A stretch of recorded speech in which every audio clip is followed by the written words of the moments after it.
డెంటల్కి insurance ఉంటుందని మీలో ఎంతమందికి తెలుసు?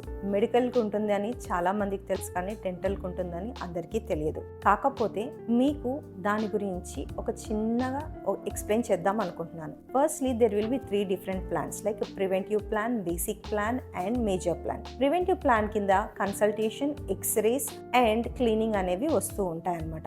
అండ్ బేసిక్ ప్లాన్స్ కింద ఫిల్లింగ్స్, ఎక్స్ట్రాక్షన్స్ ఇలాంటి ట్రీట్మెంట్స్ కవర్ అవుతూ ఉంటాయి. అండ్ మేజర్ ప్లాన్స్ కింద లైక్ క్రౌన్స్, ఇంప్లాంట్స్, బ్రిడ్జెస్ ఇవన్నీ కవర్ అవుతూ ఉంటాయి. And there is one more plan called annual plan. ఈ యాన్యువల్ ప్లాన్ లో ఒక premium, certain amount of premium you will pay to the insurance company. So what ever the budget మీరు దానికి పెట్టుంటారో దానికన్నా ఎక్కువ అమౌంట్ ట్రీట్మెంట్ కానీ అయిందంటే you need to pay it from your pocket అనమాట.